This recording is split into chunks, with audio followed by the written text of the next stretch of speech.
Hello everyone, welcome back to my channel Biology with Supriya. In this video, we have discussed about the cell, the unit of life. जैसा कि हम लोग जानते हैं, हम लोग आसपास देखते हैं तो हमें लिविंग और नॉन लिविंग दोनों दिखते हैं। हम लोग अक्सर ऐसा सोचते हैं कि ऐसी क्या चीज़ है जिससे ऑर्गेनिज्म जो है वो लिविंग और नॉन लिविंग होता है। तो आंसर ये है कि जितने भी लिविंग सेल्स हैं, लिविंग ऑर्गेनिज्म हैं, उनमें क्या होते हैं, सेल्स हैं।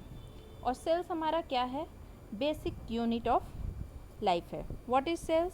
Sales are the basic building blocks of all living things. जितने भी लिविंग थिंग्स हैं उनका बेसिक बिल्डिंग ब्लॉक्स हैं या बेसिक यूनिट ऑफ लाइफ है। A cell is the smallest unit of life. Cells दो टाइप्स के होते हैं, यूनिसेलुलर एंड मल्टीसेलुलर। जो सिंगल सेल हैं उन्हें हम लोग यूनिसेलुलर ऑर्गेनिज्म कहते हैं, जबकि जो हमारे जैसे हैं बहुत सारे सेल्स से बने होते हैं उन्हें हम लोग मल्टीसेलुलर कहते हैं। Single cells are called unicellular and composed of many cells are called multicellular. कुछ भी जो complete structure of a cell से कम हो वो इंडिपेंडेंट लिविंग को इंश्योर नहीं करता है।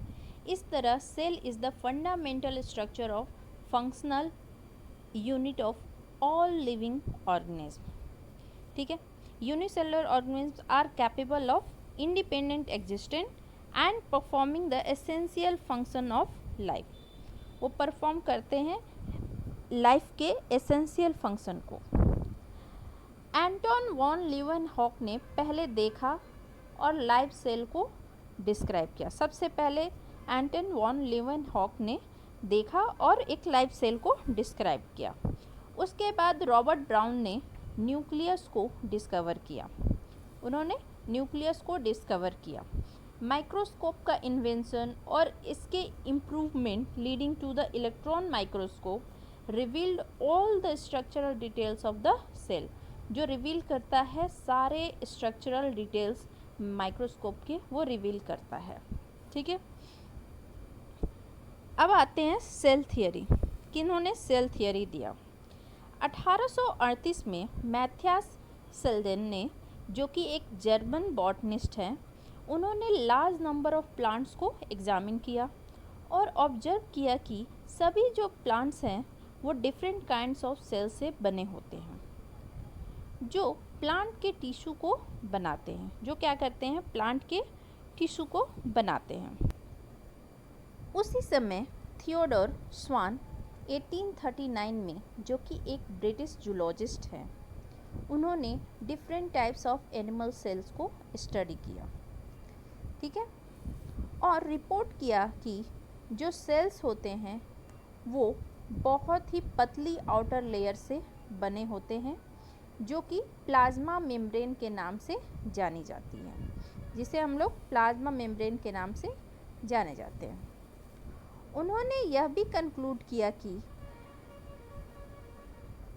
जो प्लांट टिश्यूज पर अपनी स्टडीज़ के बेस पर कि सेल वॉल का जो प्रेजेंस है प्लांट सेल्स का सबसे यूनिक कैरेक्टर है।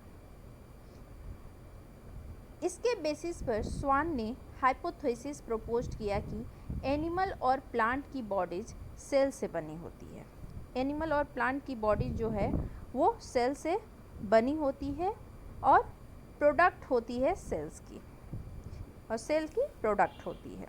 On the basis of this Schwann proposed the hypothesis that the bodies of animals and plants are composed of cells and product of cells. Okay. सिल्डन और स्वान दोनों ने मिलकर सेल थियरी दिया था। यह थियरी कैसे भी यह एक्सप्लेन नहीं कर पाई थी कि कैसे नए सेल्स बनते हैं। उन्होंने ये एक्सप्लेन ही नहीं कर पाए कि कैसे नए सेल्स का बनता है। इसे किया था रुडोल्फ विर्चो ने 1855 में। उन्होंने यह एक्सप्लेन किया पहली बार कि जब सेल डिवाइड होते हैं और प्री एग्जिस्टिंग सेल से नए सेल बनाते हैं। रुडोल्फ विर्चो 1855 में first explain that the cells divided and new cells are formed from pre existing cells, मतलब ओमनिस सेलुला ई सेलुला, मतलब जो फॉर्म होते हैं वो प्री एग्जिस्टिंग सेल से नए सेल्स बनते हैं। उन्होंने मॉडिफाई किया सिल्डन और स्वान के दिए सेल थियरी के हाइपोथेसिस को और उसे एक फाइनल शेप दिया।